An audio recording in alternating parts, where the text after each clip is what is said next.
बिस्मिल्लाहिर्रहमानिर्रहीम, अस्सलाम वालेकुम। आज मैं जिस टॉपिक पे बात करूंगा वो है फंगल इन्फेक्शन, जो कि नाखूनों को इन्वॉल्व करता है।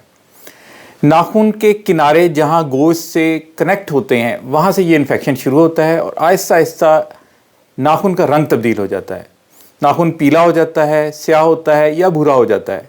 नाखून बहुत ज़्यादा मोटा हो जाता है और इसको काटना भी मुश्किल हो जाता है। बाज़ का ये होता है कि नाखून भुरभुरा होकर गिरना शुरू हो जाता है। इसके अलावा जहाँ पे ये किनारे गोश्त के साथ जुड़े होते हैं वहाँ पे ये इन्फेक्शन कर देता है, वहाँ पे जलन होती है, खारिश होती है और वहाँ पे सूजन हो जाती है। ये इन्फेक्शन क्यों होता है? सबसे इम्पॉर्टेंट चीज़ ये है कि जब हम नाखूनों को काटते हैं तो हमने नाखूनों को बहुत बारीक काटना है, इतना काटना है कि ये किनारे के करीब करीब हो जाए, यानी बहुत छोटा काटना है। जब बड़े नाखून रखते हैं तो यहाँ पे पानी ट्रैप हो जाता है। वज़ू करते हैं या हाथ पाँव को धोते हैं तो उसके बाद पानी वहाँ पे ट्रैप हो जाता है। और फंगल इन्फेक्शन बहुत तेज़ी से ग्रो करता है जहाँ भी इसको ह्यूमिडिटी मिलती है और ये फिर वहाँ पे नाखून को इन्वॉल्व कर लेता है। इसके अलावा अगर एक पेशेंट को हो गया है फंगल इन्फेक्शन नाखूनों का और उसका जूता कोई और इस्तेमाल करता है तो ये इससे उस दूसरे मरीज़ को भी ट्रांसफ़र हो जाएगा। इसलिए मैं अक्सर लोगों को कहता हूँ कि अपने जूते, अपना तौलिया, अपना तकिया, अपना कंघा, अपना साबन दूसरों से आपने सख्ती से अलग रखना है ताकि आपसे किसी और में ट्रैवल ना हो, और अगर आपका इलाज चल रहा है तो आपको जो फ़ायदा हो रहा है उससे नुकसान ना हो, यानी आप किसी और की चीज़ें यूज़ करें जिसको ऑलरेडी फंगल इन्फेक्शन हो और दोबारा आपको री इन्फेक्शन हो जाए। तो आपने अपनी चीज़ों को अलग रखना है।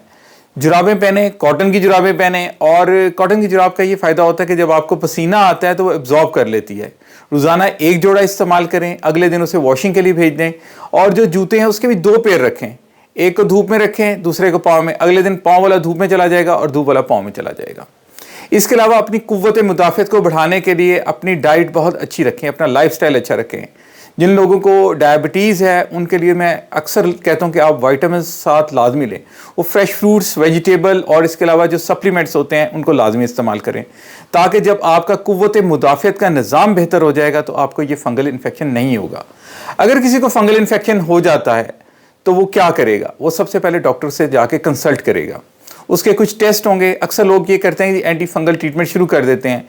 जितने एंटी फंगल ट्रीटमेंट हैं ये लीवर को डैमेज करते हैं। जब लीवर डैमेज होता है तो फिर जो है वो दवाई जो होती है उसको उसके साइड इफ़ेक्ट आना शुरू हो जाते हैं। लिहाजा सबसे पहले आपने फंगल इन्फेक्शन से पहले लिवर फंक्शन टेस्ट करवाने हैं। उसके बाद डॉक्टर की मुतय्यन करदा दवा को मुकर्ररा मुद्दत तक इस्तेमाल करना है। अक्सर लोग करते क्या आएंगे जी, हफ्ता 2 हफ्ता दवाई इस्तेमाल की, उसके बाद उसको बंद कर दिया।